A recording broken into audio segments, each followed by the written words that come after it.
안녕하세요. 저는 아주대학교 정신건강의학과의 조선미라고 하고요. 한 30년 정도 정신과에서 일을 했습니다. 근데 그 30년 중에 이제 20년을 아이하고 청소년을 만났습니다. 그래서 여기 앞에 젊은 분들은 네, 지역만 맞으면 저하고 만나실 수도 있었는데 아마 잘 컸기 때문에 안 만났을 겁니다.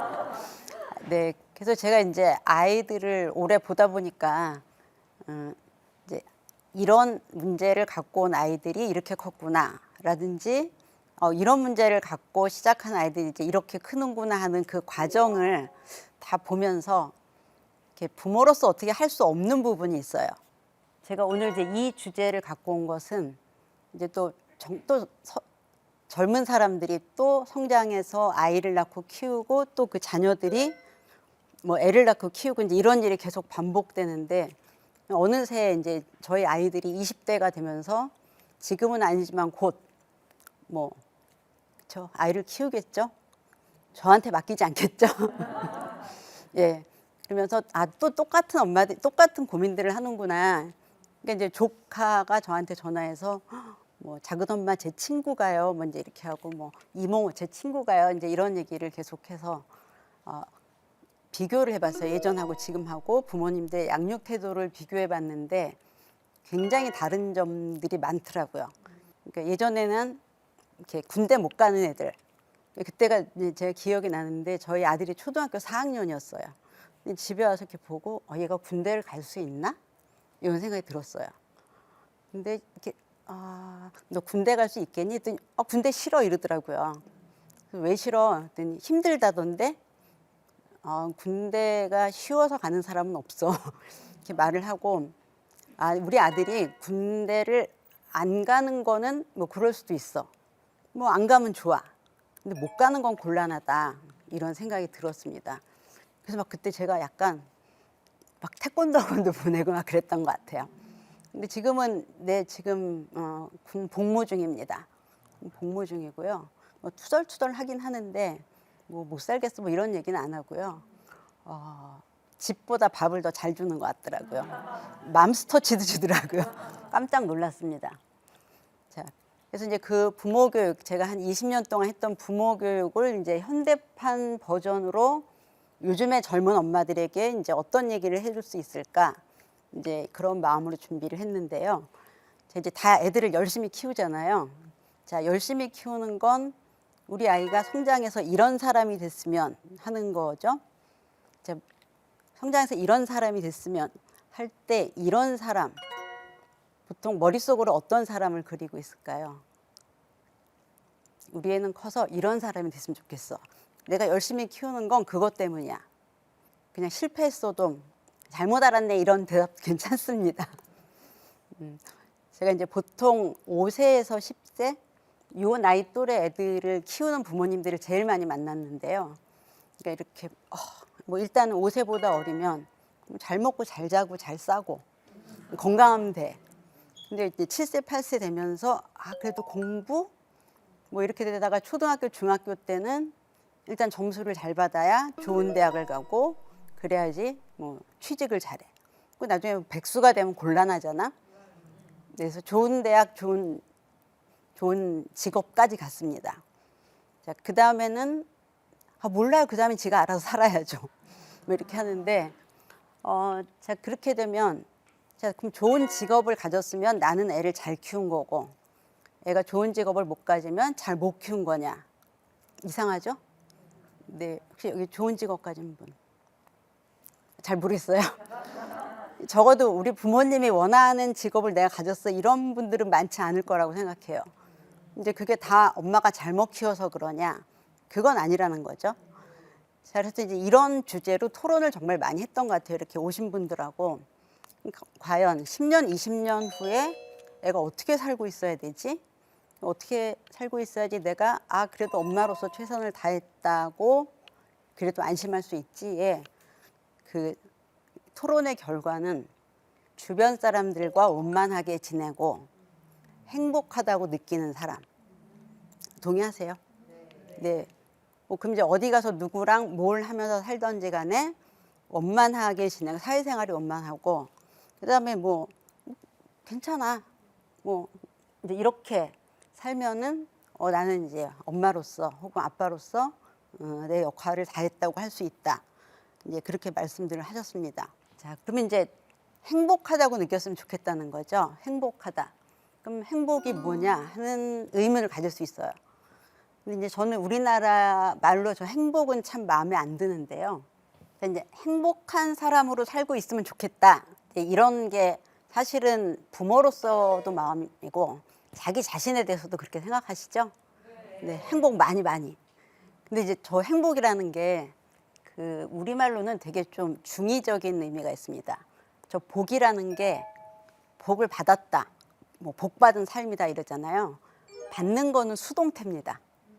그러니까 안 주면 못 받아요. 이런 거는 우리가 행복하다고 느끼는 감정하고는 사실 상관이 없습니다. 그래서 여러분들은 행복에서 나 복이 없어. 이거 빼고 약간 어려우면 그냥 해피. 예, 그게 나을 것 같아요. 왜냐면 저 복이라는 게 동양에선 되게 중요하게 생각했어요. 이제 복은 보통 이렇게 나이 한 7, 80 돼서 아유 참 복 받고 사셨어요. 뭐 이런 거. 그리고 복은 10대나 20대에 오는 건 아니에요. 그렇죠? 10대나 20대는 행복할 수가 없어요. 네, 그러니까 이제 행복은 행복하다는 느낌, 정서, 감정 이렇게 기억하시면 돼요. 안 그러면 뭐 언제 행복하겠어요? 뭐 그쵸, 큰 복권에 당첨했다든지. 그러니까 제가 그 의과대학에서 이제 강의를 하는데 이 의사들이 전문의를 따고 나면 되게 그 허무함을 느껴요. 왜냐면 이제 이 친구들은 공부를 잘했잖아요. 그러니까 초, 중, 고 시험을 다 잘 봤고 대학도 잘 갔고 그 기대감 속에서 뭐 전문의까지 했는데 그럼 이제 막 그때까지 박수갈채가 있었던 거예요. 뭐 누구네 집 아들은 뭐래며 이렇게 하는데 전문의를 딱 딴 순간부터는 이제 박수가 없는 거예요. 그러니까 밖에서 뭘 주는 게 없습니다. 이제 뭐 어디 가서 뭐 개업을 하건 뭘 하건 그때부터 이제 손님들이 오시죠. 환자들이 와서 선생님 어떻게 이렇게 의사가 되셨어요? 정말 훌륭하세요. 이렇게 얘기 안 합니다. 약 먹었는데 왜 안 나요? 네. 그래서 행복하다는 느낌은 밖에서 온다고 생각하면 우리는 너무 취약한 존재가 되는 거예요. 그래서 모든 느낌은 이제 안에서부터 오는 겁니다. 내가 그렇게 느끼면 되는데 문제는 내가 애를 키울 때는 걔 안이 안 보여요. 그러니까 자꾸 바깥의 걸 찾는 겁니다. 너 이번에 장학금 받았어? 너 오늘 선생님한테 칭찬 받았어? 상은 너만 받았어? 100점도 꼭 여러 명이 받으면 안 돼요. 그 우리 애 하나만 받아야 돼요. 이제 이렇게 바깥에다 의존하는데 이거는 이제 양육을 할 때 굉장히 큰 장애물이 됩니다. 나 잘하고 있나? 라고 할 때 우리 애가 잘해야 되고 나도 잘해야 돼요. 나 과자 사 먹이나 만들어 먹이나, 나 비싼 장난감 사줬나 안 사줬나, 나 유기농 먹이나 그냥 먹이나, 뭐 이렇게 또 보이는 거에 집착하게 되거든요. 그래서 여기 젊은 분들이 있는데 절대로 그게 행복을 담보해 주지는 않습니다. 근데 뭐 유기농이 더 좋다 그러면 뭐 제가 거기에 대해서 전문 지식은 없어서 그렇지만 저희 애들은 이제 유기농은 안 먹었고요. 그다음에 또 요즘 되게 또 핫한 게 모유를 먹이냐 우유를 먹이냐. 이제 모유 수유를 안 한 엄마들은 막 죄책감을 갖더라고요. 그래서 왜? 했더니 모유가 더 좋대요. 그래서 뭐 이제 뭐 면역체가 좀 더 있고 뭐 이런 게 교과서에 있긴 한데 이제 저희 애들이 이제 90년대생인데 그 당시에는 모유를 먹이는 게 굉장히 없어 보였어요. 되게 이상하죠. 여기 있으시지 않나요, 뒤에? 네, 그러니까 돈 있는 집은 분유를 먹였습니다. 그러니까 이제 돈 없는 사람이 모유를 먹이는 거다. 그래갖고 이제 막 이렇게 클러서 먹이면 막 이렇게. 그러니까 그게 뭐 내가 모유가 중요해 뭐 이게 아니라 그냥 그래서 저도 그때 이제 일을 했기 때문에 딱 저희 딸이 이제 태어났을 때부터 직장에 다녔는데 어차피 모유를 먹일 수가 없었어요. 그리고 먹이는 것도 너무 품이 들더라고요. 그 당시에 이렇게 팔던 것 중에 그래도 사랑하는 마음으로 걔 중에 약간 비싼 걸 먹였습니다. 근데 그때는 그게 진실이고 지금은 이게 진실이면 저는 별로 진실이라고 생각하지 않아요. 지금 큰애가 이제 94년생인데 보니까 유행이 다 돌더라고요. 한동안은 조기교육이 미친 듯이 유행을 했어요. 그래서 초등학교 들어가기 전부터 어디 보내고 이제 이렇게 해갖고 또 병원에 오신 분들도 많고요. 뭐 그다음에 또 학교를 늦게 보내는 게 유행이었습니다. 예, 그러니까 우리 애는 조금이라도 더 똘똘해진 다음에 보내야 돼. 그다음에 또 다시 일찍 보내는 게 또 딴 애들보다 일찍. 그러니까 이렇게 세월이 지났을 때 유행이 바뀌는 건 그냥 진실은 아니고 그냥 유행이라고 생각하시면 돼요. 자, 그래서 행복은 이렇게 정의를 했습니다. 자, 스스로의 삶에 만족하고 삶에 그냥 만족은 뭐 이 정도면 됐지 이겁니다. 너무 좋아 뭐 이런 거는 뭐 사랑에 빠졌을 때 뭐 이 정도만 가능한 것 같아요. 뭐 됐지 뭐 이런 거. 오늘 점심 뭐 먹지 맛있어. 그리고 이제 핵심은 뭐냐면은 즐거움 같은 긍정적인 정서를 보다 많이 경험하고 부정적인 정서를 보다 적게 경험한다는 겁니다. 자, 이거는 하루도 되고 일주일도 되고 한 달도 돼요. 여러분들 다 여기 앉아 계시는데 나 너무 지겨워 빨리 일어나고 싶어 하는 마음으로 계신 분도 있고 물론 없을 겁니다. 아니면은 별로 기대 안 했는데 재밌네 이런 분도 있을 거 아니에요. 한 시간을 보다 행복하게 지내시는 분도 있고 그렇지 않은 분도 있다는 건데 인생을 길게 봤을 때 이런 부류와 반대 부류가 있다는 겁니다. 이게 제가 이제 한 병원에 다닌 지 그것도 30년이 됐으니까 이제 같은 건물에서 이제 계속 엘리베이터를 타면 늘 보는 분들을 보잖아요. 근데 이제 여러분도 이렇게 직장이 고정되면서 동료가 딱 고정되면 보세요. 그러니까 매일 얼굴을 찡그린 사람이 있습니다. 그리고 매일 가난한 얼굴을 하는 사람이 있어. 제 친구 중에 돈 많은 친구가 제일 가난한 얼굴을 해요. 그리고 이렇게 뭐라고 말 시키면 나는 돈 버는 기계고 뭐 세상은 돈 있는 놈들은 뭐 어쩌고저쩌고 야 네가 돈 있는 놈이야. 그러는데 그냥 가난하다는 느낌에 사로잡혀 있어요. 그래서 내가 어떤 감정에 사로잡혀 있는지를 모르면 인생은 행복하다 아니다 이렇게 나눠진다는 거죠. 그래서 또 어떤 분들은 그냥 일 없이 기분이 좋으세요. 그런 분들은 선생님 오늘 날씨 추운 것 같아요. 그러면 아니 안 추운데 뭐 이렇게. 자, 그래서 길게 봤을 때 우리 아이들이 20대, 30대, 40대 내내 자기 삶에 대해서 어느 정도 이게 만족, 그럼 그게 부담스러우면 뭐 그렇게까지 뭐 나쁘진 않지 요 정도. 그다음에 이제 긍정적인 정서를 하루 중에 부정적인 정서보다 많이 느끼면 된다. 그럼 이제 애 얼굴을 보면 됩니다. 그러면 이제 아까 그런 건 그냥 하늘에서 주어지냐? 근데 사실 제가 얘기하려고 한 건 이제 부모 교육이잖아요. 그럼 부모가 아이가 좀 더 행복감을 많이 느끼게끔 양육할 수 있느냐? 근데 있다는 게 결론입니다. 부모가 어떤 면에 신경을 쓰면 이 아이는 성장해서 좀 더 행복감을 많이 느끼고 불편한 부정적인 감정은 덜 느끼거나 아니면 그 반대가 된다는 거거든요. 한 80년쯤 전에 이제 그랜트 스터디라고 굉장히 유명한 연구입니다. 하버드 대학에서 한 100명을 뽑았어요. 100명을 뽑아서 자, 왜냐면 이제 마라톤이죠. 요이 땅 해서 쭉 인생을 추적하는 겁니다. 근데 하버드 대에서 그거를 한 이유는 적어도 스타트 라인은 비슷해야 돼. 뭐 이제 이 대학생 중에도 물론 부잣집에서 태어난 애도 있겠지만 그냥 그거 다 떼고 너네가 앞으로 살아갈 수 있는 뭐 지적 능력이나 이런 게 비슷했을 때 그러면은 계속 쫓아갔을 때 어떤 사람이 더 행복하게 사느냐 이거를 이 연구원들이 2, 3년마다 한 번씩 가서 심층 면접을 했어요. 그래서 뭐 지금 직업이 뭐고 어디에서 살고 있고 뭐 건강은 어떻고 결혼 상태는 어떻고 그래서 이분들이 지금 거의 90세가 넘었으니까 어마어마한 연구죠. 그래서 이분들을 대상으로 한 연구가 지금은 노년층 연구에 쓰이고 있어요. 그러니까 어떻게 산 사람이 노년기를 훨씬 더 마음 편하게 사느냐.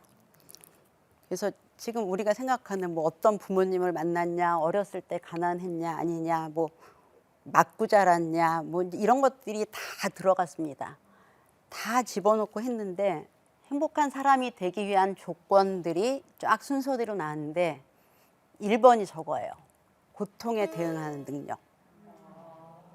그러니까 그 사람이 어떤 사람이건 무슨 일을 하건 어떤 일을 겪었건 뭐 심지어 여기서는 뭐 이혼한 사람도 있고 큰 사업을 하다가 망한 사람도 있고 대학에 있다가 쫓겨난 사람도 있습니다. 근데 고통에 대응하는 능력이 강하면 강할수록 이 사람은 전 인생으로 봤을 때 경험하는 행복의 절대치가 높다는 거죠. 자, 그다음에 뭐 다른 것도 있습니다. 교육 안정된 결혼 생활 금연. 자, 금연 하시죠? 기본적으로 여러분은 행복할 수 있습니다. 이게 오래전에 수행된 연구라 이제 금연이라는 게 무슨 다른 의미가 있을 것 같긴 해요. 뭐냐면 뭐 자제력, 뭐 이제 근데 그거 빼고 안정된 결혼 생활. 이거는 사실 노년기의 웰빙하고 굉장히 상관이 높다고 하죠. 근데 이제 저는 저걸 보고 결혼 생활이 중요한가 안정된이 중요한가 그 생각을 했어요. 결혼한 상태면 되나? 사이는 나빠도? 그다음에 안정된이 중요한가? 안정된 애인 뭐 이렇게 있잖아요. 꼭 안정된 결혼 생활이어야 됩니다. 안정적이지 않은 뭐 이렇게 나이 들었는데 왜 평생 서로 원망하는 부부들이 여러분들 생각보다 굉장히 많습니다. 이렇게 집에 가면 뭐 이제 저희 딸은 엄마 내 친구는 집에 가면 너무 힘들대서 왜가 그 엄마의 하소연을 다 들어줘야 된다는 거죠. 옛날에 할머니가 어땠고 니네 아빠가 어땠고 뭐 내가 너네 때문에 살았고 막 이제 그럼 나 때문에 살았다니까 엄마 그만해라고 할 수가 없는 거예요. 미안하니까.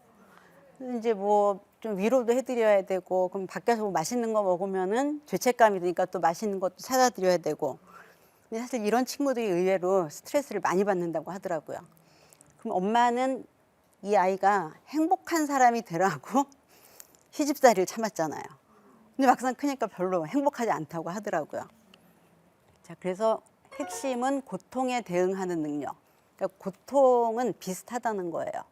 우리가 좋은 대학을 가고 좋은 직장을 간다 그래서 고통을 덜 겪지는 않아요. 라고 나이 든 사람은 다 얘기하죠?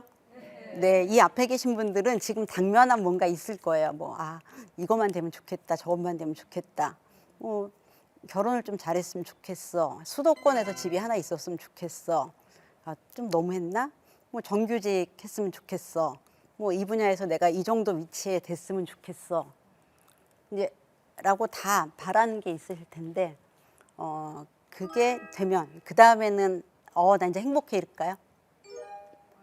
네. 이게 진짜 이상해요. 이제 이거 하면 그 다음 하고 싶고 이거 하면 그 다음 하고 싶고 우리 딸은 대학원에만 들어갔으면 좋겠어. 그래서 들어갔어요. 그랬더니 뭐 졸업만 하면 좋겠어. 근데 이제 졸업 학기입니다. 그랬더니 과제가 없었으면 좋겠어. 그래서 제가 야 하고 소리를 질렀습니다. 대학원에 안 들어갔으면 과제가 없잖아. 그랬더니 아니 그건 아니지. 뭐 그러면서 저를 괴롭히는데요. 이제 핵심은 이겁니다. 어떤 고통이 다가왔을 때, 왜 행복은 성적순이 아니라고 하잖아요. 불행은 고통의 개수 순서가 아니에요. 그냥 이제 제가 60년을 살았는데 별의별 일을 다 겪었을 거 아니에요. 지금은 이제 이렇게 지금은 행복한 기분으로 서 있지만 또 이제 집에 가면 이제 여러 가지 일들이 있고 또 직업적으로도 여러 가지 일들이 있고 어떤 시기는 정말 다른 사람이라면 이런 걸 안 겪었을 거야 하는 큰 불행도 겪어봤고 뭐 경제적으로 어려운 것 다 얘기하면 정말 2박 3일입니다. 자, 근데 이제 다시 또 그다음 어느 날인가는 좀 행복하게 느낄 수 있다는 거죠. 자, 그래서 근데 이거를 엄마가 만들어줄 수 있어. 굉장히 좋지 않나요? 자, 못하시는 분들은 엄마한테 가서 투정 부리셔도 됩니다. 그래서 다시 얘기하면 고통의 총량이 아닌 고통을 견디는 능력. 고통이 나한테 다가왔을 때 그거를 얼마나 견디느냐가 행복에서 가장 중요하답니다. 자, 근데 여기 고통에 대해서 제가 이제 좀 여러분들이 머릿속에 갖고 있는 생각들을 좀 정리를 해드릴게요. 세상에는 고생이라는 게 있고 고통이라는 게 있어요. 여러분들은 지금 고생을 대부분 할 겁니다. 고생스럽죠? 아침에 허겁지겁 뛰어나온다든지 뭐 이렇게 낮은 임금으로 뭔가 일을 한다든지 집에서 어머니 잔소리를 듣는다든지 아니면 숙소가 불편하다든지 이런 건 다 이제 고생입니다. 힘든 거. 자, 고생은 누구나 해요. 인생의 어느 시기에. 이거는 뭐 돈이 얼마나 많고 뭐 아무 상관 없습니다. 그냥 고생은 불쑥불쑥 찾아와요. 그 IMF 때 이제 제가 수원에 있는데 수원에 삼성전자가 있었어요. 그 당시에 이렇게 뭐 하루에 두세 명씩 뭐 이렇게 투신 자살한다 그럴 정도로 굉장히 분위기가 안 좋았는데요. 그리고 정신과에 그렇게 중년 남자가 많이 입원한 게 그때가 유일무이했어요. 근데 그분들 중에서 제일 고통이 심한 분이 어떤 사람일까요? 서울대 졸업생이었습니다. 나 서울대인데 내가 명퇴를 당해? 미치는 거죠. 근데 만약에 내가 서울대가 아니면 이런 일을 당해 이랬을 것 같은데 뭐 개인차가 있죠. 근데 제가 이렇게 개인적으로 이제 만나서 상담한 그 분은 거기서 딱 생각이 멈추더라고요. 나 서울대인데. 그래서 제가 속으로 그 서울대는 무슨 평생 직업 보장권을 준 건 아니잖아요. 그렇죠. 그러니까 그 주관적 평가가 이분을 너무 고통스럽게 한 거죠. 자, 그래서 여러분은 고생은 할 수 있지만 고통은 안 겪을 수도 있다는 거, 덜 겪을 수도 있다는 겁니다. 자, 이해하셨죠? 네. 자, 여러분은 이제 이해하셨는데 엄마들은 자, 뭘 해야 되냐? 이 고통 내성을 키워주셔야 됩니다. 좌절내구력이라고 들어보셨죠? 네, 좌절을 견디는 힘. 근데 좌절을 견디는 힘은 내가 이미 성인이 되면 내가 잘 견디나 잘 못 견디나 잘 몰라요. 그리고 부모님도 항상 이렇게 뭐 요즘 애들은 약해 빠져갖고 뭐 이런 얘기를 하는데 그건 그냥 모든 부모의 마음입니다. 왜 이렇게 자식들한테 못마땅한 게 많은지 모르겠어요. 저희 남편은 저희 딸이 이렇게 주말에 누워 있으면 이렇게 막 안절부절해요. 그래서 여보 왜 그래 했더니 젊은 애가 왜 가만히 있냐요. 그럼 젊은 사람은 계속 팔다리를 흔들어야 돼? 제가 그랬어요.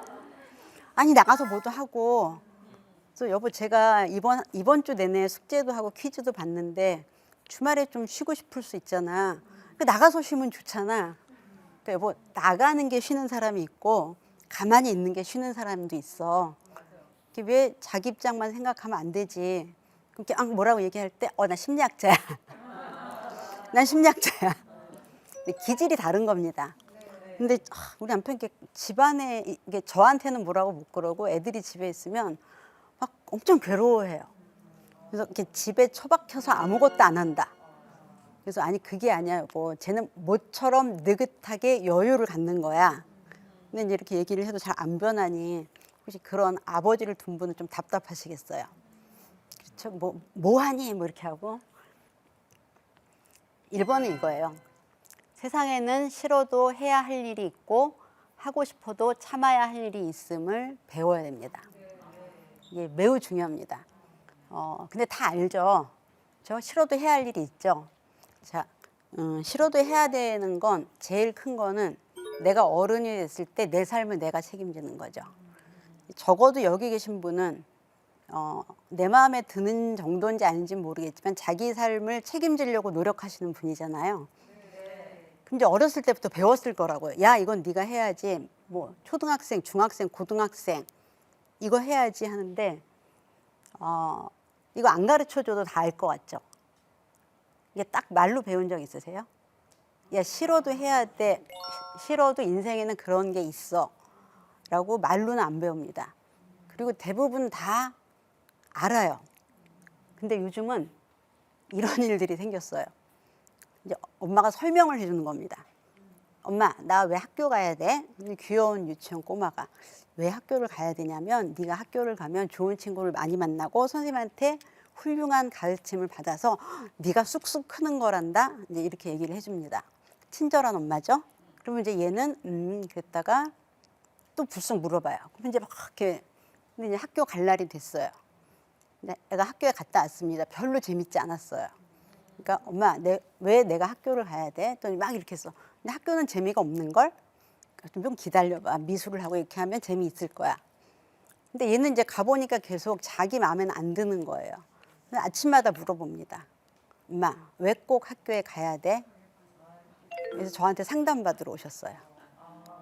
지금 초등학교 1학년 5월인데 매일 아침마다 30분씩 얘기를 해야 된대요.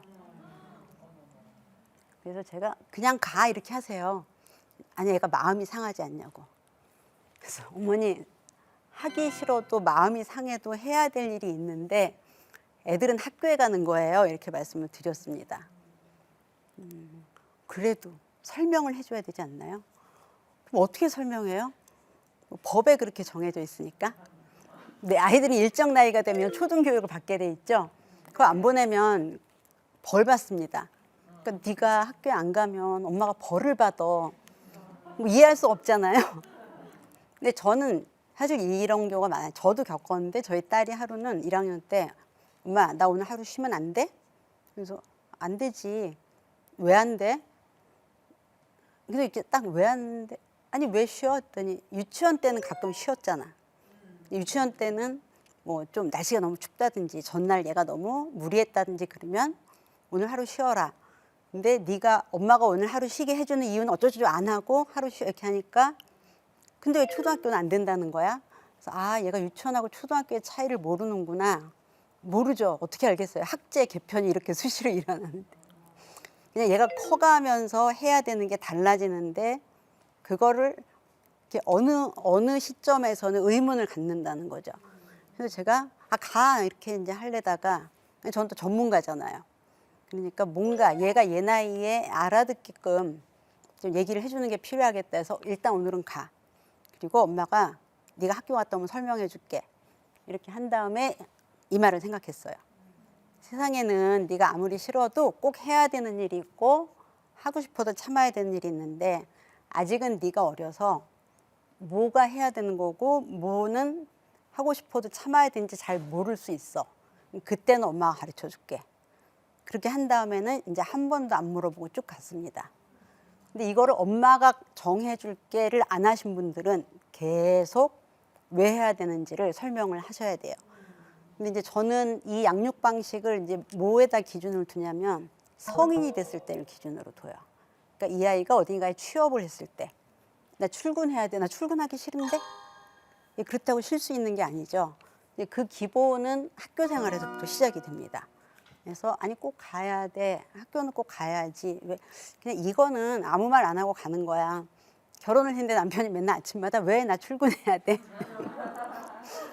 결혼했는데 아내가 나 왜 맨날 밥 해야 돼? 세상에 80% 정도는 그 이유를 생각하지 않고 해야 되는 게 훨씬 더 많죠. 그렇죠? 밖에 나갈 때 왜 세수해야 돼? 그렇죠? 물도 아까운데. 그냥 어른이 된다는 건 아주 많은 걸 스스로 의문을 갖지 않고 한다는 겁니다. 그리고 그걸 받아들일수록 인생에서 고통스럽다는 느낌은 덜하겠죠. 두 번째는 아이의 머리, 손발이 되어주지 마라. 머리는 판단이고요. 손, 발은 해야 될 일입니다. 이제 요즘 중고등학생은 이제 시험 때면 엄마가 이렇게 교복과 가방과 김밥을 싸서 차에다가 던져 넣어줍니다. 시험 공부하라고 김밥 먹으면서. 머리 너 생각할 필요 없어. 이제 이렇게 하고 학교에 진학하게 됩니다. 저는 이제 의과대학에서 강의를 하는데요. 한 학년에 꼭 한 명은 과일을 자기 손으로 깎아본 적이 없는 애들이 들어옵니다. 엄마가 이제 팩에다가 이렇게 해서 걔는 결혼 배우자감 X로 빨리 찍어요. 애들이 낙인을. 쟤랑 결혼하면 안 돼. 뭐 이렇게. 그리고 이제 손, 발. 그러니까 뭐 수행평가 대신 해주고 라이딩 해주고 뭐 이런 일들인데 추상적으로 들리지만 이제 제가 본 극단적인 사례가 하나 있는데요. 의학전문대학원이라는 게 있었어요. 그거는 일반 대학을 나오고 나는 의사가 될 거야 해서 대학원으로 이제 입학을 하는 거예요. 그래서 의전원은 굉장히 그 경쟁률이 높습니다. 그러니까 내가 뭐 생물학과를 나오고 뭐 의대사가 되고 싶어 이제 이런 식으로. 그래서 제가 한번 이제 의전원 면접원이 됐어요. 이제 아침부터 한 8시부터 뭐 쭉 하는데 이제 8시에 와서는 에세이를 쓰고 9시부터 이제 면접을 쭉 보는데 9시에 어디서 막 이제 통곡 소리가 나는 거예요. 그래서 뭐지 하고 이렇게 또 선생님들이 놀래갖고 튀어나갔습니다. 어떤 여학생이 막 펑펑 울고 있는 거예요. 자기 모르고 지금 왔다고. 8시까지 와야 되는데 지금 왔다. 근데 이게 기다리는 시간이면 좀 커버가 되는데 그동안 이제 딴 학생들 뭘 썼거든요. 그러니까 그냥 이제 여기서 끝난 거예요. 근데 이제 애가 너무 안타까워서 너 왜 이렇게 시간을 알았을 때 왜 이렇게 늦게 왔니? 하고 이제 정말 안타까움에 물어봤습니다. 그 학생이 이렇게 대답하더라고요. 엄마가 시간을 잘못 알았대요. 그때 제가 받은 충격은 이루 말할 수가 없습니다. 나 같은 엄마인가 이런 생각도 했고. 근데 저는 저렇게 중요한 일이면 절대로 엄마는 몰라 계속 얘기했을 거예요. 엄마는 몰라. 엄마를 믿지 마. 네가 세상에서 제일 믿으면 안 되는 사람이 엄마야. 왜냐면 얘한테 되게 중요한 일이잖아요. 물론 저도 신경 쓰겠지만 1차적인 책, 그 친구가 한 24살은 됐을 거라고요. 자, 근데 이거를 쭉 해주다 보면은 그렇게 된다는 거죠. 그리고 제가 상담했던 중학생 아이가 있는데 걔네 엄마는 엑셀 엄마입니다. 엑셀. 엑셀에 얘 20년을 쫙 계획을 세웠어요. 근데 그게 공부 계획입니다. 그러니까 뭐 초등학교 1학년 때 몇 학년 걸 하고 몇 이렇게 쭉. 그래서 얘는 강박증이 너무 심해져서 학교를 그만두기까지 했어요. 그래서 이제 꿈에 계속 나온다고 하더라고요. 그러니까 머리 손발이 다 돼준 결과예요. 그리고 거기에 맞추려고 하는 것들이 아이한테 굉장한 부담이 됐죠. 그래서 웬만하면 뭐 네가 알아서 해봐. 버스 타고 갔다 와. 뭐 네가 만들어 봐. 뭐 이제 이렇게 하는 게 아이의 인생을 위해서. 자기가 만든 건 좀 허접하잖아요. 그렇죠? 제가 우리 딸이 3학년 때인가 표를 만들어 오는 게 숙제라 그래서 번개같이 떠오르는 아이디어로 만들어 줬습니다. 하나를. 그리고 엄청 기분이 나빴어요. 시간이 지나니까 그걸 자기가 했다고 생각하더라고요. 그러니까 그럼 얘가 이 다음에 자기가 표를 잘 못 만들면 되게 좌절감이 크겠구나 이런 생각이 들었어요. 그다음에 무엇을 허용할지보다 어떤 규칙이 필요한지를 먼저 결정하라. 자, 요거는 이제 요즘 핸드폰 문제가 되게 많습니다. 엄마 핸드폰 사줘. 아이폰 최신폰 사줘. 최신폰 얼마게요? 170만 원입니다. 엄청 비싸죠. 그래서 요즘 이제 청소년들 상담하면 맨날 이 얘기예요. 뭐 최신폰 뭐가 되니 안 되니. 그럼 이제 이걸 사내 만에 그럼 네가 뭘 하면 사줄게. 너 그럼 밤에 몇 시까지 해라. 이걸 제가 한 상담 시간에 반은 그 얘기를 해요. 자, 그럼 이제 사내 만회를 하다가 어떻게 사주면 이제 그 다음에 그것 때문에 난리가 나는 거죠. 뭐 잠 안 자고 유튜브만 보고 숙제 안 하고. 그럼 이제 그 휴대폰의 마지막 운명은 어떻게 될까요? 누군가가 집어던집니다. 엄마나 아빠 마음이 얼마나 찢어지겠어요. 근데 볼 수가 없는 거죠. 자, 해주고 안 해주는 게 중요한 게 아니라 규칙을 먼저 정해야 된다는 거예요. 이제 좀 어린아이를 키우시는 분들은 장난감을 계속 비싼 걸 사달라는데 얼마나 사줘야 될까요? 그런 질문도 많이 하시는데 규칙을 정하면 돼요. 자, 규칙을 그냥 뭐 예를 들면 규칙 장난감을 개수로 정할 수도 있고 근데 개수로 정해놓으면 비싼 게 있잖아요. 근데 저는 이제 애들이 어릴 때 1년에 장난감을 얼마까지 쓴다. 그래서 돈을 정했어요. 정확하게 기억은 안 나는데 물론 만약에 30만 원이다. 그럼 이제 이거를 12로 나눠서 한 달에 얼마를 할 수도 있는데 이제 뭐 한 달에 얼마죠? 30 나누기 10이면 한 6, 7천 원. 근데 어떤 건 3만 원짜리를 사달라고 할 수 있잖아요. 그럼 그걸 사주면 두 달은 그 다음 달은 이제 아무것도 안 사는 거죠. 이제 그게 규칙입니다. 그리고 지난번에 이만큼 샀어 하면은 애는 그 안에서 자기의 계획을 세울 수가 있어요. 자, 근데 이게 직장에 갈 때 또 이것 때문에 안 되는 친구들이 있더라고요. 가면은 혜택만 생각합니다. 자, 혜택이 좋은 데는 책임도 많습니다. 근데 급여 많어, 뭐 복지 좋아 이렇게 갔는데 집에 못 와. 뭐 이러면 막 화를 냅니다. 회사가 자기를 속였다는 듯이. 그래서 항상 어떤 뭐 시간의 흐름, 공간의 흐름, 자원의 분배는 규칙이 있다는 걸 알려줘야 돼요. 그래서 아이들이 뭘 사달라 할 때 돈이라는 자원은 제한되어 있어. 뭐 이제 이건 되게 어려운 말이죠. 근데 어쨌든 너한테 장난감을 무한히 사줄 수는 없어. 뭐라든지 네가 놀아달라는 만큼 엄마가 계속 놀아줄 수는 없어 등등 규칙이 항상 그 집에는 있어야 된다는 겁니다. 그다음에 부모의 권위를 인정하고 따르게 하라. 요즘 그 민주적인 방식이라 해서 되게 요즘 엄마들이 이러면 민주적이지 않지 않나요? 근데 그거는 권위를 가진과 권위적인 걸 이제 구별을 못하는 거예요. 제가 여기에서 저는 권위 있는 뭐 소아청소년 상담자입니다. 이렇게 하면 맞는 말이에요, 틀린 말이에요? 예, 그냥 권위 있는은 사람들이 인정해 주는 거예요. 예, 뭐 예를 들면 내가 뭐 이가 썩었어. 난 권위 있는 치과 의사한테 진료받고 싶어. 그럴 수 있죠. 그때 그 권위는 다른 사람들이 인정해 주는 거예요. 권위적인 거는 내가 권위가 있는 사람처럼 구는 거예요. 그래서 권위에서 핵심은 신뢰입니다. 신뢰와 의존, 의지. 제가 아무리 어른이라도 뭐 예를 들면 제가 안 그래도 이쪽이 좀 깨진 것 같은데 제 2에 대해서는 1도 몰라요. 그럼 어디에 가야 돼? 치과에 가야 되죠. 그럼 그 선생님이 나보다 20살이 어려도 그분을 따라야 됩니다. 네, 그게 권위예요. 근데 아이들은 미성년자고 어른은 성인이기 때문에 자, 판단을 할 때 애들은 좋은 거 하고 옳은 것 중에서 뭘 판단할까요? 좋은 걸 하죠, 당연히. 핸드폰 싼 거 살래, 비싼 거 살래? 라든지 아이스크림 하나 먹을래, 2개 먹을래? 답정 놉니다. 그래서 미성년자의 특징은 바람직한 거를 아직 선택하기에 미숙하다는 거예요. 바람직한 거. 근데 민주적이라고 해서 똑같이 의사결정권을 주면 어떻게 돼요? 네, 엄마 학교를 안 가고 싶어. 뭐라든지 나 마음껏 먹고 싶어. 뭐라든지 나 저기까지 갔다 오고 싶어. 뭐 등등 되게 많습니다. 그리고 그거를 인정해 주는 걸 민주적이라고 생각하시는 것 같은데 민주적이라는 건 자유를 주는데 그 자유를 책임질 수 있는 사람한테 주는 겁니다. 만약에 엄마 나 이 학원 가고 싶어. 왜? 친구가 다니니까. 아니 친구가 다닌다고 좋은 게 아니라 네가 너한테 맞는 선생님이 있는 게 중요해. 이렇게 얘기할 때 엄마는 너무 권위적이야. 이렇게 해서 친구가 안 돼 따라갔습니다. 이게 존중해 줘야 되는 결정일까요?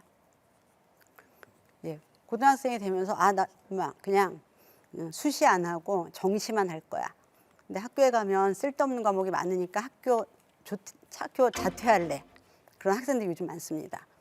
그럼 이제 어떤 부모님들 애가 다 컸으니까 이렇게 생각을 하시더라고요. 근데 이제 그 자퇴한 학생들은 대부분 잘 적응하는 경우보다 잘 적응하지 못하는 경우가 많습니다. 자, 그거는 이제 청소년기 특징이 있는데요.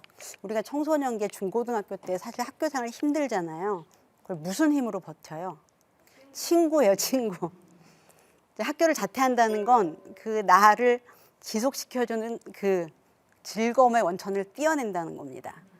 그래서 이제 제가 학교를 그만두겠다고 하는 애들은 그 어머니한테 요즘은 2주 정도 자퇴 전에 숙고 기간을 준다 그러더라고요. 그러면 엄마한테 계획을 세워서 2주를 지내봐라. 그리고 네가 생각한 대로 잘 지내면 그때 다시 얘기해보자. 그럼 얘는 2주 동안 아침 일찍 일어나. 도서관에 가. 책 봐. 혼자 밥 먹어. 공부해. 혼자 밥 먹어. 이렇게 2주 있으면 아무 말도 안 한다고 해요.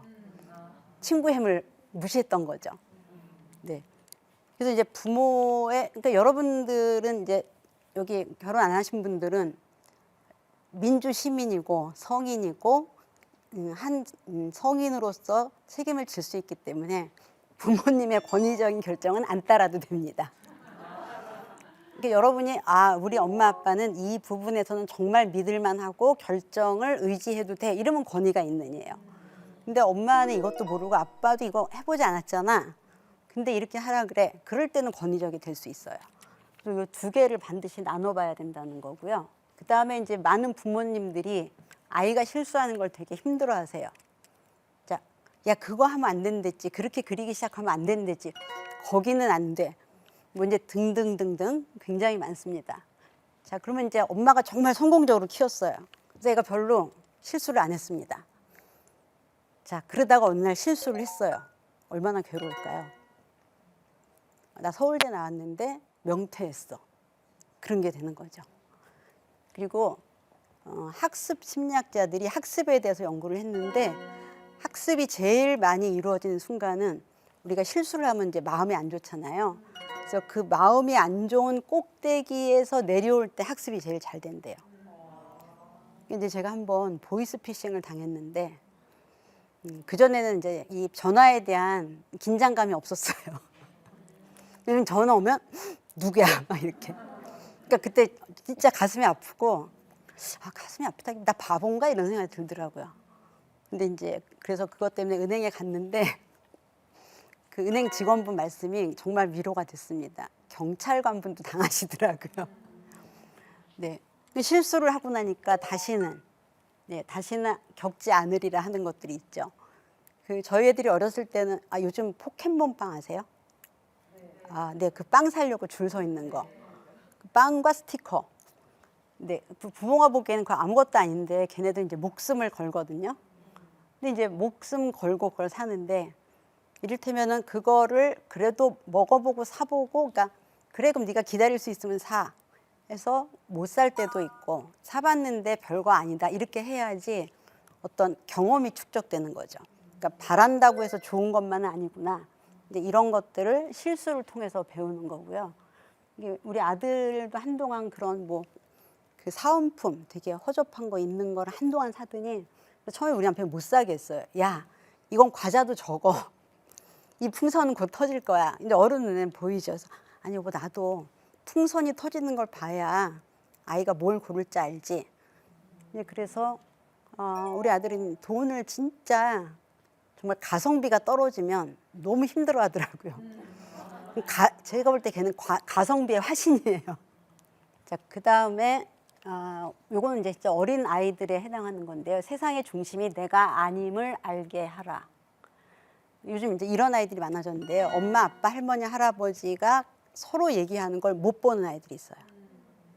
그러니까 얘네들이 원하는 건 자기가 가운데 있고 자기를 중심으로 이렇게 사람들이 있어야 되고 자기가 그다음에 애교를 부리면 다 웃어야 되고 자기가 심통을 내면 다 달래줘야 되고 이제 특히 외동을 키우는 집에서 엄마가 이제 일을 하면 할머니 할아버지가 봐주면서 이제 그런 분위기가 돼요.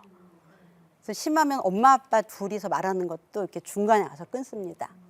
왜 나하고 얘기 안 하고 아빠랑 해? 엄마랑 해? 저보고 어떻게 하면 되냐고. 근데 그건 사실 애를 가운데다 앉혀놓고 계속 쳐다봐줘서 그런 거거든요. 근데 이게 안 쳐다보면 돼요. 근데 그게 어렵다 그러더라고요. 그래서 왜 어렵지? 저는 이런 생각이 들었는데 예쁘대요. 그래서 예쁜 건 아는데 예쁘죠. 자식인데. 근데 이 계속 쳐다보는 이 뜨거운 사랑의 눈길이 얘를 어떻게 키우는지 알면 안 그럴 거라는 거죠. 자, 얘네들은 유치원부터 잘 못 다닙니다. 유치원에 갔는데 나는 공주야. 이제 이런 말, 나는 공주예요. 얘네들 그림 그리라면 다 공주를 그립니다. 나는 공주인데 유치원에 갔어. 그럼 이제 주변에 누가 있어야 되냐면 시녀가 있어야 돼요. 근데 다 공주야. 그렇죠? 여자애들은 다 공주고 남자애들은 다. 그러니까 내가 뭘 이렇게 도도하게 얘기해도 애들이 이렇게 이렇게 하니까 집에 와서 유치원 재미없어. 애들이 안 놀아줘. 이런 얘기를 합니다. 그리고 이렇게 놀이터에 딱 가면 누군가 그네를 타다 비켜줘야 되거든요. 아무도 안 비켜줘요. 누가 비켜주겠어요. 그러니까 어느 날부터인가 이제 집에서 안 나가는 애들이 점점 많아집니다. 그리고 사실 유치원 애가 이러는데 초중고를 어떻게 보낼지는 사실 그래서 제가 제발 그러지 말라고 많이 얘기를 하는데 이제 집안 분위기라는 게 이렇게 쉽게 바뀌지 않나 봐요. 여기 앞으로 결혼해서 애를 낳을 계획이 있으신 분들은 이거 진짜 중요합니다. 제가 볼 때는 이제 앞으로는 그 나르시시즘의 시대가 올 것 같아요. 자기 애에, 그러니까 원래 자기 애적 인격 장애라고 하거든요. 인격의 문제죠. 자기밖에 모르는 사람은 10살만 되면 친구로서 안 놀아요. 그러니까 우리 애가 잘 컸다는 건 친구로서 좋은 친구여야 되거든요. 자, 그래서 이것도 엄마가 해줄 수 있는 거고요. 세상에 나가서 사회생활을 다 해보신 분들은 그냥 이제 집에서는 이렇고 밖에서는 이렇고 이제 이런 거를 다 안다고 생각하실 거예요. 저도 다 안다고 생각을 했습니다. 근데 이제 제가 최근에 또 좀 저를 뒷목 잡게 한 사건이 있었는데 저희 학생 한 명하고 얘기를 하고 있었어요. 이제 무슨 얘기를 하고 있었냐면 그 이제 뭐 환자에 대한 디스커션 얘가 해갖고 온 거를 제가 이렇게 봐주는데 전화가 왔어요, 그 학생한테. 그래서 이제 전화를 꺼내더니 저한테 한마디도 안 하고 허겁지겁 나가더라고요. 그래서 저는 이제 되게 중요한 전화가 왔나 보다. 뭐, 근데 얘기하는 도중에 가네, 얘가? 뭐 약간 이런 생각이 들었죠. 근데 이제 좀 있다가 들어왔어요. 근데 이 친구가 뭐 어디에서 왔다 이런 얘기를 안 해서 좀 이제 앞뒤가 좀 끊어먹네 이런 생각이 들어서 전화 어디에서 왔어? 했더니 어머니래요. 그래서 어머니한테 전화가 오면 지도교수랑 얘기하다가 아무 말도 안 하고 튀어나갔다가 튀어오는 거잖아요. 제가 아는 상식하고 좀 다르더라고요. 그쵸? 예, 그래서 어머니 왜 오랜만에 전화하셨어? 했더니 매일 하신대요. 그래서 매일 하시는데 왜 그렇게 뭐 호떡집에 불난 것처럼 받아? 했더니 엄마는 전화를 안 받으면 계속 전화를 하신대요. 자, 근데 그러면 이제 엄마가 매일 전화를 해서 얘가 받아야 되는 건 가정의 규칙이죠. 근데 얘는 지금 세상에 나와 있어요. 근데 가정의 규칙이 세상의 규칙을 압도하는 거죠. 그래서 내가 집안에서 애들하고만 있을 때는 그런 걸 잘 모릅니다. 그러니까 1학년을 키우는 엄마들은 학교에 가서 이런데요, 선생님한테 선생님 우리 애 뭐 잘 우는 거 아시죠? 뭐라든지 선생님 우리 애 이런 거 싫어하는 거 아시죠? 뭐 어떻게 알아요? 예. 그래서 저는 그 학생이 지금 어디 가서 뭘 하는지는 모르겠지만 이 가정의 규칙을 우선시하는 한은 어떤 집단에 가든지 좀 적응이 쉽지는 않을 거다 이런 생각이 들었어요. 그리고 또 한 번은 이제 그 레지던트를 뽑는데 레지던트 다 뽑고 이제 첫날 와야 되는데 하루 전날 그 중에 한 명이 자기는 못 올 것 같다고 연락이 왔어요. 그러니까 이제 뽑은 사람 입장에서는 또 이렇게 허겁지겁 이제 새로 뽑아야 되니까 그래 알았다고 했는데 그냥 그 전화를 받은 선생님이 그냥 물어본 거예요. 그러니까 왜 못 오니 그랬더니 자기가 결혼한 지 얼마 안 됐는데 자기 아내가 언제 레지던트 들어가면 우리 신혼은 어떻게? 그래서 아내 의견을 따랐다는 거예요. 그래서 이제 세상이 달라졌나 보다. 그리고 뭐 그럴 수는 있다고 생각했어요. 왜냐하면 그거는 이제 부부가 결정하면 되는데 제가 거기까지는 이해했어요. 근데 그런 정도의 얘기를 이렇게 공적으로 할 필요는 없다는 건 모르나? 이런 생각이 들었어요. 그러니까 지금 우리 병원에 올 것도 아니고 우리 과에 올 것도 아니지만 굉장히 이렇게 사회생활에서의 어떤 원거리 혹은 근거리에 있는 사람들한테 굉장히 개인적인 걸 얘기하는 거잖아요. 그러니까 이제 이 병원이나 대학이라는 데를 가정하고 비슷하게 생각한 거죠. 공과사로 구별을 못하지? 자, 근데 이거는 진짜 이 애들 영혼에 스물스물 스며들어갖고 잘 모르기도 하더라고요. 자, 그래서 세상에 나가면 세상 규칙을 따르게 해주고요. 예, 집에서는 사실 집은 점점 와서 쉬는 데가 되어야 돼요. 자, 그리고 내 감정과 타인의 감정이 모두 소중함을 알려주어라. 이거는 이제 제가 뭐 때문에 중요하게 생각하냐면 왜 옛날에 생선 한 마리 구워서 엄마는 머리만 먹는다는 옛날 얘기 있죠. 엄마는 왜 맨날 머리만 먹어? 엄마는 머리가 좋아. 그러니 그 아들이 계속 엄마한테 머리만 줬다는 그 슬픈 왜곡된 요. 근데 요즘은 이제 애가 하나하나 둘이니까 엄마들이 많이 그랬어요. 외식을 하면 너 먹고 싶은 거 먹어. 너 가고 싶은 데 가자. 이렇게 됩니다. 그럼 이제 이 집에서 감정을 주장할 수 있는 건 아이 하나밖에 없는 거예요. 자, 그럼 자기 불편한 걸 다 표현합니다. 그래서 어떤 일이 생기냐면은 엄마 아빠를 부려먹습니다. 네, 부려먹고 혼도 내요. 근데 이제 좀 어른들은 귀엽게 보는 사람들이 있어요. 근데 제가 볼 땐 투가 아랫사람 대하 듯해요. 근데 이 부모님들이 또 밖에 나가서 친구들이랑 뭐 사이좋게 놀아라 뭐 이런 건 또 되게 많이 가르쳐요. 집에 와서만 왕노릇을 하는 거예요. 이럴 때 부모는 감정이 없는 어떤 도구가 되거든요. 그래서 너만 괜찮으면 괜찮아. 우리는 너가 좋으면 돼. 이런 식은 다른 사람의 감정을 무시해도 좋다는 겁니다. 그 1번은 부모라는 거예요. 그러니까 부모님이 아이 때문에 기분이 상하면 상한 거고 잘못한 건 잘못했다고 해야지 네 기분이 중요하니까 그래 이렇게 해줄게. 그래서 저는 이제 외동은 참 어려워요. 그래서 외동은 외식 나갈 때 한 번은 애가, 한 번은 부모가 이렇게 메뉴를 정하라고 권해드리고 있습니다. 이제 형제는 어차피 무조건 싸우잖아요. 근데 이제 외동은 싸울 일이 없습니다. 그래서 그렇게라도 해서 다른 사람의 감정을 좀 돌아볼 기회를 주라는 거고요.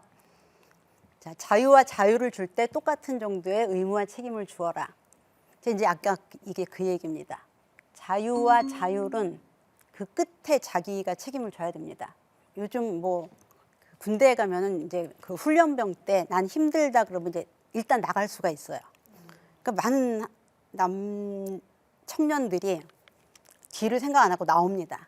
근데 나오면 뭘 해야 되냐면 병원에 가서 내가 이 군 복무를 할 수 없다는 걸 입증해 갖고 온 다음에 6개월을 기다려야 돼요. 근데 내가 6개월을 기다려서 치유가 되면 다시 들어가야 됩니다. 근데 그때 마침 치유가 없으면 또 기다려야 됩니다. 그러니까 나오는 자유만 생각하지 거기에 따르는 결과는 생각을 못 하는 거죠. 그래서 근데 왜 나왔어? 그러면 잠이 안 와서요. 근데 이제 사실 뭐 약간의 불만 이런 건 아니고요. 이렇게 되게 긴장 수준이 높은 친구들은 가서 오래 못 잘 수도 있어요. 근데 그래서 나오면 어떻게 되는 거 이제 알아? 했더니 뭐 검사 받고 뭐 해오라는데요. 이렇게 한 다음에 이제 1년, 2년을 이렇게 딜레이가 되는 경우가 있거든요. 그래서 뭐 그걸 자유라고 할 수는 없죠. 이제 훈련병 시절에 내가 이 군 생활을 하기 어렵겠구나라고 생각이 되면 나가서 이제 적정한 이제 절차를 밟는 건데 다수는 이제 모르고 나온다는 거죠. 그래서 어떤 자유를 내가 선택했을 때 이 결과는 누가 책임져야 되지? 어떤 결과를 책임져야 되지? 이렇게 된 거죠. 근데 이제 애들이 치카치카 하라 했을 때 하기 싫잖아요. 그럼 그래 너 자유다. 닦지 마 이렇게 하면 이가 썩으면 누구 돈으로 그걸 치료해요? 그렇죠. 이건 자유를 주면 안 된다는 겁니다. 결과를 책임지는 게 부모면 부모가 결정하는 거고요. 아이가 책임질 수 있으면 사탕 A, B가 있는데 A를 먹겠다고 해요. 근데 B도 먹고 싶다 그래. 정해. A를 먹었는데 B 살 걸. 이건 애가 책임지는 거죠. 그래서 책임질 수 있는 자유만 주어야 됩니다. 네, 마지막으로 10번째인데요. 스스로 생각하도록 만들려면 긴장하도록 만든다. 제가 20살이 넘으니까 결정할 게 너무 많죠. 그다음에 고민할 것도 너무 많죠. 이제 대학교 혹은 대학교를 졸업한 다음에 많이 하는 얘기들이 여태까지는 생각을 안 하고 살아도 돼서 좋았는데 지금부터 너무 힘들어요. 그때 너무 생각 없이 살았던 것 같아요. 이런 얘기들을 되게 많이 합니다. 그러니까 이제 별로 선택의 여지가 없던 이제 그런 삶이었다는 거죠. 이거는 사실 이제 요즘 굉장히 심각한 문제인데 저는 그래서 우리 애들한테 일부러 좀 생각하는 기회를 줍니다. 뭐 예를 들면 이제 아이들을 데리고 이제 간간히 이제 외국 여행 갈 때 애들이 나 여기 가서 뭐 살 거야 이런 얘기를 막 합니다. 나 여기 가서 뭐 사고 그럼 이제 공항에서 갈 때 한 3만 원을 줘요. 어렸을 때. 그래서 3만 원 안에서 기념품을 사. 그리고 남는 건 네 거야. 이제 3만 원을 주는데 한 열흘 있으니까 사고 싶은 게 얼마나 많겠어요. 그래서 그거를 정해놓지 않으면 이렇게 한 처음 3일 동안 다 삽니다. 근데 이렇게 딱 정해주니까 막 갈 때마다 너무 괴로워하는 거야. 이걸 살까? 근데 얼마가 남는데 이거를 살면 얼마가 남지? 근데 이걸 안 사면 집에 가서 이마트에서 뭘 살 수 있는데 그래서 애들이 열흘 동안 이렇게 마음이 안 편해요. 저녁마다 지네 둘이서 막 돈을 셉니다. 그러니까 이제 남편은 왜 애들 재밌게 놀러 갔고 저렇게 골머리를 썩이게 만드냐고 하는데 뭔가 자기한테 자유와 여력이 주어졌을 때 그거를 배분하는 고민을 하는 건 굉장히 중요한 기회예요. 그래서 얘네들이 한 2번 정도 하더니 정말 좋은 거 딱 한 개 사고 나머지는 갖고 와서 뭘 사 먹는 게 낫다. 그렇게 결론을 내리더라고요. 그래서 아주 작은 거에서부터 선택의 여지를 줄 수 있어요. 그리고 네가 해 그러면은 아이들은 고민을 되게 합니다. 근데 어떤 분은 이제 할아버지가 손주를 데리고 그 편의점을 갔어요. 너 과자 뭐 먹을래? 그러니까 애가 이렇게 하다가 이렇게 하니까 저거? 그래서 할아버지가 꺼내서 팡 터트려요. 이거? 아니라 그래요. 그럼 이제 그거를 비닐에다 담습니다. 사는 거예요. 그러니까 이거 이렇게. 그러니까 이 아이는 그렇게 해서 할아버지가 다 뜯어보고 얘가 좋다고 하는 거를 사고 뜯은 건 다 사온다는 거예요. 대단하죠. 네, 그 이제 사랑이 극진하다고 말하면 저는 안 될 것 같아요. 얘를 생각할 기회를 다 뺏는다, 관찰할 기회를 다 뺏는다. 자, 이렇게 말할 수 있을 것 같아요. 자, 그래서 우리가 삶의 고통, 고생은 누구나 겪지만 그걸 고통으로 받아들일지는 사람마다 다르고, 자, 이런 방식으로 세상을 생각하거나 이런 방식으로 아이를 키웠을 때는 똑같은 일을 겪어도 그 삶에서 느끼는 것들을 훨씬 덜 고통스럽게 느끼면서 살 수 있다라는 것을 오늘 설명드렸고요. 도움이 되셨나요? 네, 그러면 여기서 마치겠습니다. 감사합니다.